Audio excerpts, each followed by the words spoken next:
The verdict did indeed come in yesterday, where government won the case relating to the over-the-bank saga. I believe that this dates back to as early as 2014, based on the files that we have with different situations. Ultimately, in 2016, then Minister Myers issued draft decrees to individuals, issuing them land. Well, hope that they would have gotten the land. But obviously, as I mentioned over and over again over the last couple of years, these decrees were not done correctly. They did not follow any sort of procedures. And this verdict basically solidifies this to that extent.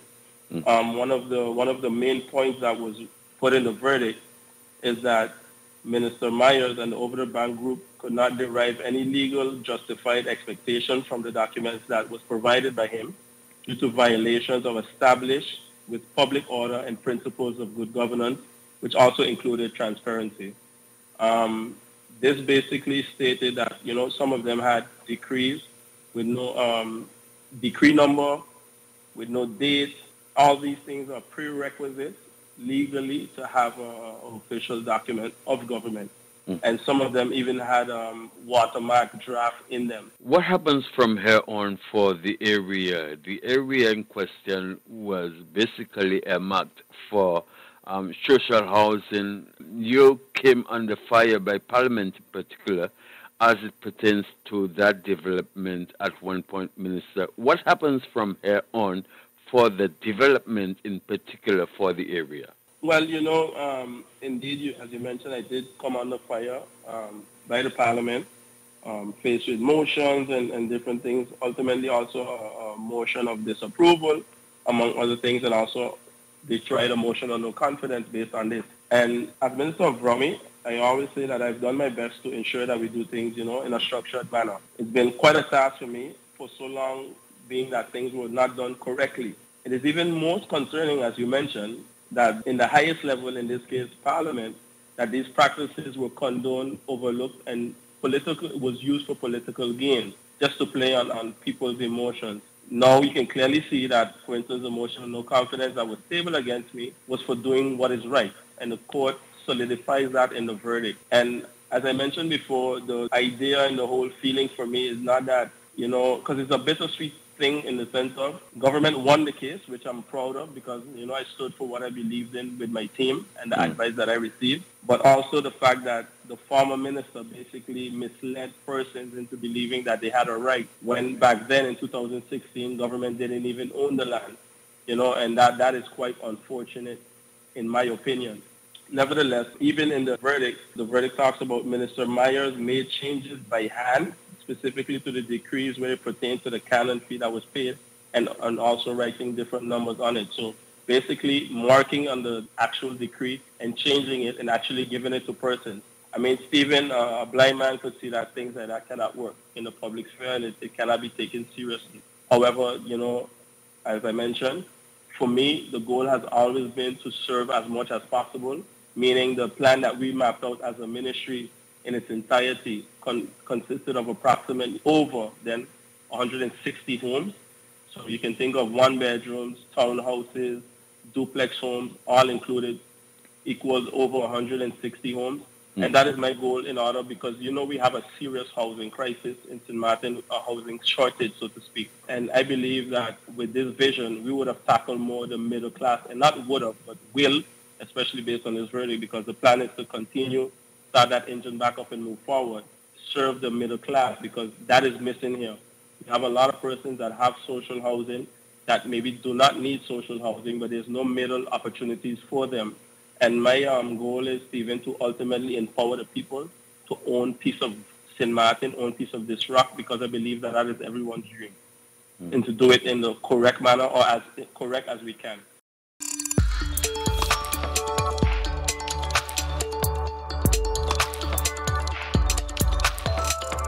I would like to address something because we've had this discussion, but I will have to have further discussions with whether it's BTP or whomever. Radio stations, I believe, are public forums. You have the situation where you have a community billboard, and I think I did experience it with 1 or 2 stations where they made a time slot available and they rotated, giving all parties the opportunity free of charge. I think if we're going to say that we want to give an even playing field, then it shouldn't be that to get on this radio station is $500 an hour, that one is $300 an hour, that one is $200 a half an hour, and suddenly the same time that costs X doesn't cost X. So to me, that's a bit of extortionary behavior, if I may say so myself. I've been in the radio business, so the price didn't go up for the airtime, so why does it go up during election time? I don't know if the regulatory bodies can mandate it, that Friendside does it, so I don't know if there's some legislation that can be passed that would cap, not necessarily cap, but at least allow for equal representation by all parties on at least an hour a day or whatever is determined. And if others want to buy ads outside of that, fine, but that people can hear the voices of all concerned. Just that. That's my personal opinion, by the way. It was not debated with legal affairs or anyone, but this is something that I've been thinking about, especially seeing, I mean, I just would make the personal choice not to go there, but who can afford to, and yes, exposure is everything, will do what they need to do. So it's something that I think we should look at. I don't know if I would have the support of Parliament for that. This isn't about opposition. This is about Parliament, representation of the people. And MP Westcott Williams, you mentioned with Article 50 that the process for certain things, I know there are several things within our legislation that is stated and it has to be worked out further somewhere that hasn't been. And so as a growing country, we continue to discover these. This has been noted, and I will liaise with legal affairs how best to address this actual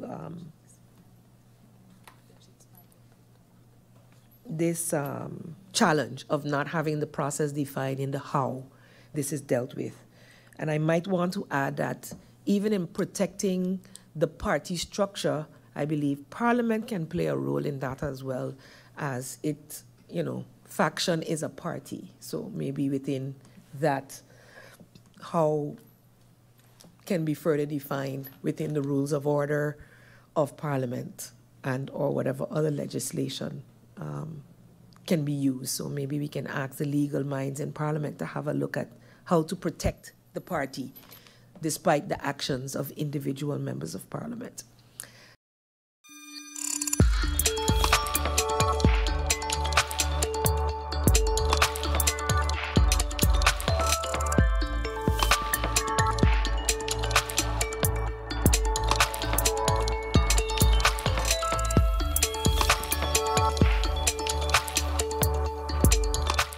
Mealtime rules.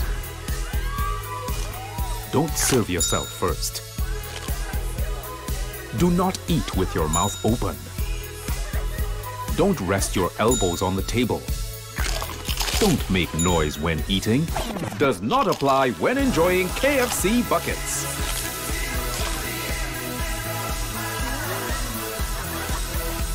When we bucket together, we are as we really are. Social and health insurance is your social and health insurances. Are you SXV insured? Do you have a valid medical insurance status?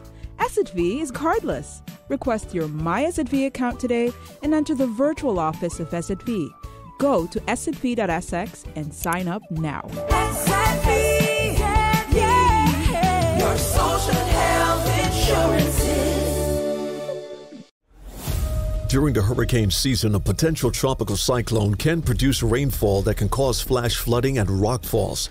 Stay away from flood-prone areas during heavy rainfall, such as Jump Up Casino on Emma Plain Road in Phillipsburg, ATLH Road Roundabout, L.B. Scott Road from Emilio Wilson Park until Cake House Supermarket, Zaker's Gut from Petro Plus gas station until the Seventh-day Adventist Church, Welchalaken Road, K Hill from Welchalaken Road roundabout until the One Tete Loke roundabout, Beacon Hill Road from Sunset Bar and Grill until the beginning of White Sands Road, and Rhine Road, also known as Mullet Bay Road, after Sonesto Maho Beach Hotel to the entrance of Cooper Coy from the intersection of the University Drive until the intersection of Rio Grande. For more information on how you can keep yourself and your family safe this hurricane season, visit stmartingov.org/hurricane. This public service announcement is brought to you by the government of St. Martin.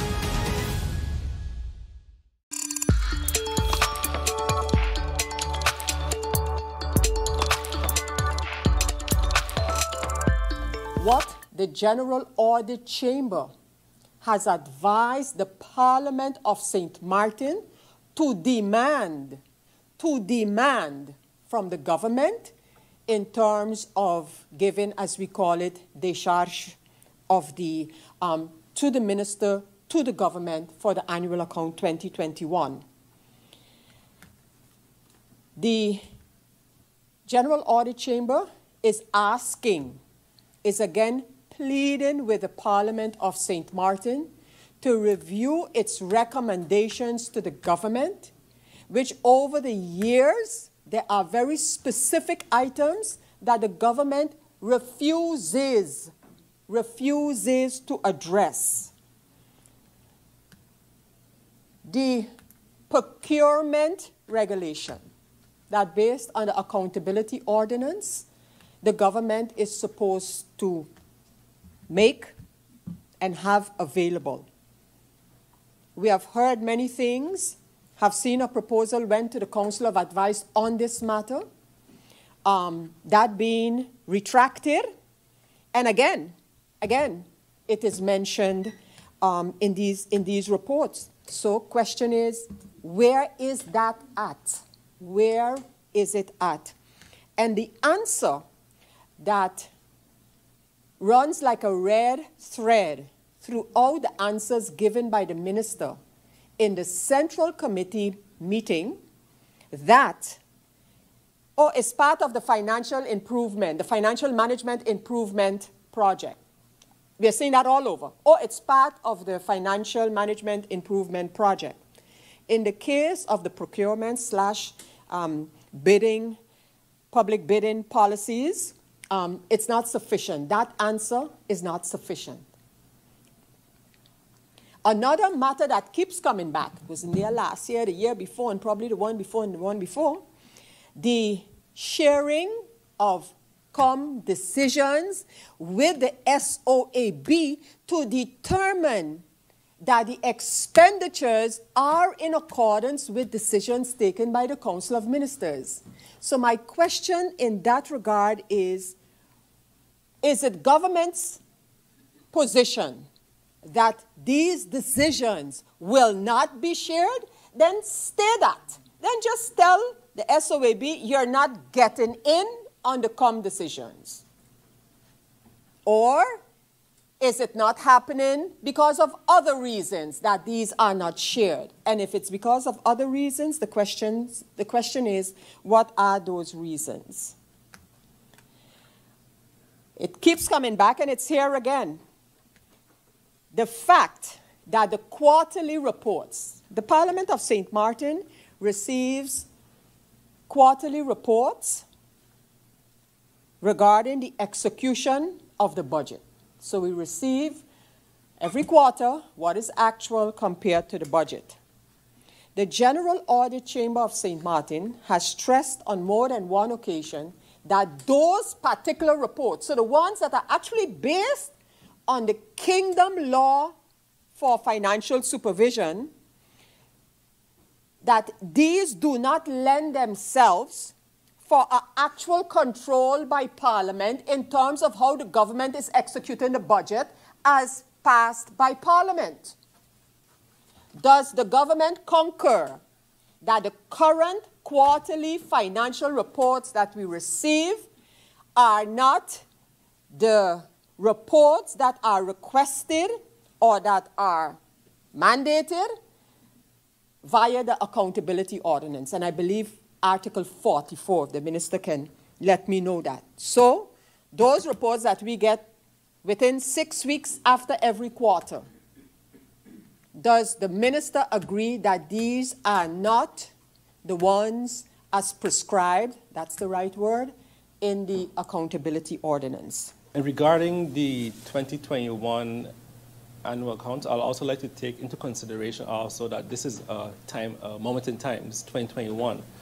So, having comments saying that the government refuses to do something is not accurate in many cases, because since those recommendations, we have taken actions since 2021.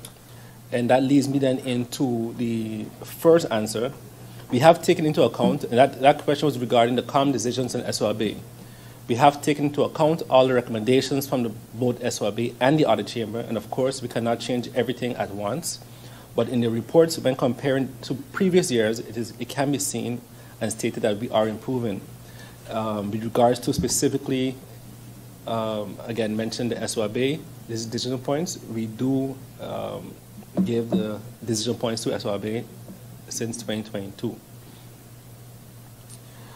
With regard to the procurement regulation, this should be finalized by the fourth quarter of this year. Next, with regard to the sharing of common decisions, as I mentioned already, I would like to make it clear that the sharing of common decisions has not happened for any previous financial statement under no previous government. However, we are currently finalizing the 2022 financial statement, and the common decisions have been shared with SORB for them to execute the audit. This is another instance of us improving and taking into account the recommendations and findings noted by the auditors and sharing the requested information with them to further improve the financial statements of country St. Martin. The quarterly report shared with Parliament includes the key information as stated in Article 44, such as the comparison of the current year to the budget and the previous year. This report is a key tool that can be used by Parliament to measure and monitor the finances of the country, as it clearly indicates insights into the figures. There are many improvements to be made to this report based on Article 44. However, the key financial information needed is included, and this has been the report which has always been used previously. We are focused on, we are of course willing and looking into the most efficient way to synchronize the information to be able to provide the various reports. Next answer. In June 2023, the COM approved the amended budget. However, the CFT requested that some additional changes be made after approval of the budget by COM, which have led to another delay. So it's not that we already did our part. CFT asked for some changes, which we then complied with. And currently, given the fact that the budget 2023 and 2024 are being adjusted, simultaneously, the information as included in 2024 budget must align with the budget 2023. As such, budget 2024 is now key in the finalization of the amended 2023 budget. Next, the early stabilite is an internal policy and as such is not published. We are currently reviewing and updating it accordingly, and it is expected to be published very soon. With regard to the financial management project, we will share the plan of approach with Parliament, which includes all the different elements of this project. Next, progress is being made at the moment with Central Bank, St. Martin, and the Netherlands as we are going over the last scenarios. These scenarios entail partly annuity, interest rates, bullet loan, the period of the loan, grace periods, etc. These different scenarios are processed through a central bank model, taking into account multi-annual economic developments, debt to GDP ratio, and of course the multi-annual budgetary consequences. And lastly, Mr. Chairman, during my tenure as minister, I have approved the financial statements for the year 2013 up until 2020. When I came in as minister, my goal was to clean up the backlog and improve the financial statements. The recommendations provided by SORB and the audit chamber had my full attention as minister. This led to the financial management project and the cleanup of the administration. And you can clearly see that as of 2020, there's a drastic improvement in comparison to previous years. These recommendations are taken and the finance team are working these. However, we cannot address all of them at once. In both the SOAB and the Audit Chamber report, over the last few years, you can see the improvements made and the statements by them stating the improvements seen. This also includes sharing of the information, the calm decisions, as mentioned above, which has not been done previously. I've mentioned in my presentation that we are not where we want to be as yet, and we know this, however, will continue on the path of improvement, and the financial system will be key in this process.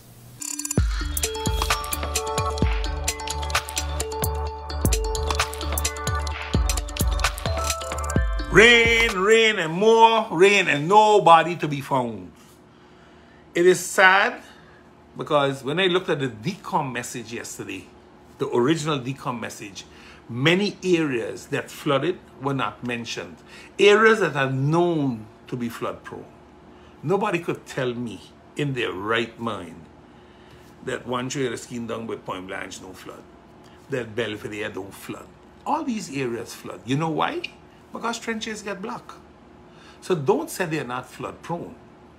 When you know that in Coal Bay, Well Road and Orange Grove Road are the two trenches that lead towards the lagoon. There are no other trenches. People, I worked it for 20 years at least. I have a little bit of understanding of what it is. And it was unfortunate because when I saw that list, I immediately sent a message to DECOM and I said, please pay attention. There are more trenches and there are more areas that we need to pay attention to. But what is the sad part of this is the message that came out afterwards. Fromy working on this and Fromy. Listen, I have no problem with selling a story because you're working for a minister. But tell the truth. If Fromy had prepared properly, this wouldn't have happened the way it happened. Loose laying branches, trees that are in trenches are going to be ripped away by the force of the water because there was a good bit of water that fell. And you can jump up and cry foul afterwards that, oh, we playing politics with it. No, it isn't we playing politics. You, sir, were playing politics with it. But you're standing up out there and you're soaking wet. How much of you were out there when the rain was really falling, when the bacchanal started? None of you. One was celebrating a party, eating kashipete cake, and the other one was no place to be found. 3 inspectors were on the road from Fromy. So don't tell me, sir, that you all were working. You all were not working. Because of your failure, once again, to ensure the trenches are in place. And this is because you all refusing to give, I think it's limitless infrastructure, the contracts they truly won in the bid. You're all trying to rebid it now to give it to other people. This is the cause, man. Stop talking stupidity out there before I call you out. Because I will call you out. Make no mistake. Make no mistake with that. I have a lot of respect for you. But don't start this stupidness now to protect people when you know it's wrong. The canal was closed. Gromyko went out there, filmed it. And you all were still contemplating to throw water into the salt pond to lower the fresh pond. You all got to be some serious idiots, you know. Because you all don't have not one working pump in the salt pond. And the pump from the fire department damaged too. So how you get out of water? You all ain't serious. Open the damn trench and throw the water in the pond, in the sea. What's wrong with you all? And then you come think, you write a nice little press release, everything gone? Man, people lose properties because of this stupidness. People have damages to their property because of this stupidness. They should hold you all accountable. They should just start a court case and see where the chips fall. That's what they should do.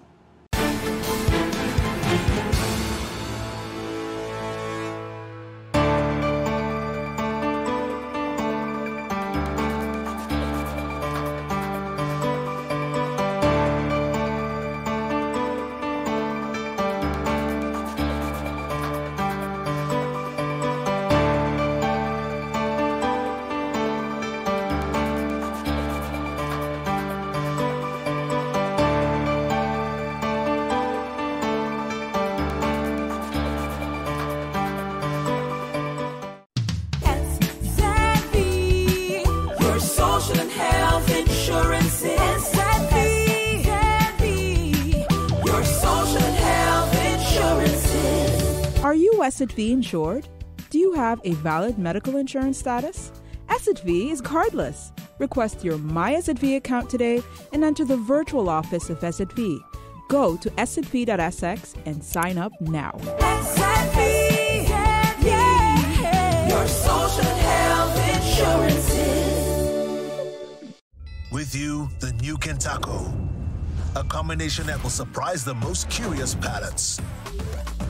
Combining the deliciousness of KFC chicken and the practicality of a taco.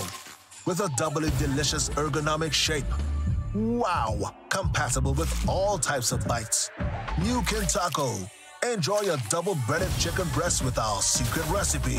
Cheese, lettuce, and tomato. New Kentaco, the innovation that's in everyone's mouth. It's hurricane season. Are you prepared? Here are a few tips to keep in mind to help keep you and your family safe. The Atlantic hurricane season runs from June 1st to November 30th, with the peak occurring between mid-August and late October. This hurricane season, be sure to put together a go bag. A disaster supply kit including a flashlight, batteries, cash, first aid and supplies, medications, and copies of your critical information if you need to evacuate. This public service announcement was brought to you by the government of St. Martin.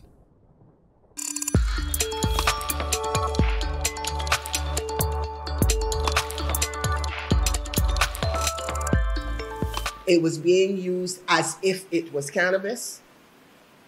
And obviously, because of all of the videos and everything that been circulating on social media, okay, we did the initial scientific analysis as if it was cannabis to realize there was no THC in there at all. Okay, what we found were BDMB4E and Pinica and 4-fluoro-BDMB Butica, which were the two synthetic cannabinoids that we referred to previously. This concern is buttressed by information that having been first identified in one country in May 2020. 3 months later, in August, that country had recorded 11 deaths from this SE. This speaks to not only the toxicity, but the speed with which this drug impacts individuals.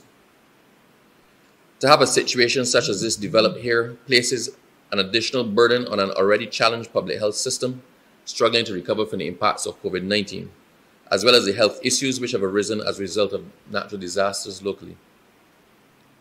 I want to underscore the point that was made, that these synthetic cannabinoids have no accepted medical use in treatment. In fact, these products are usually labeled not for human consumption. We are still continuing investigation. I'm sure that the Minister of Home Affairs and Information, the Honorable Wilfred A. Abrams, he will be issuing a statement sometime in the very near future as it relates to the substances that we are currently investigating. MPS is basically new psychoactive substances. Locally for us, that is substances that are new to the Barbados market, such as we had mentioned earlier in the remarks from the Permanent Secretary, methamphetamine, and that's one the NPS discovered on island. And I can say for NPS for methamphetamine, we have paranoia, hallucinations, nausea, etc. And it can also lead to death. It's something that's very, very addictive, I must say, and persons tend to binge use methamphetamine. So I want persons to be on the lookout for persons behaving what we call strangely abnormal to what we normally see on the streets in Barbados.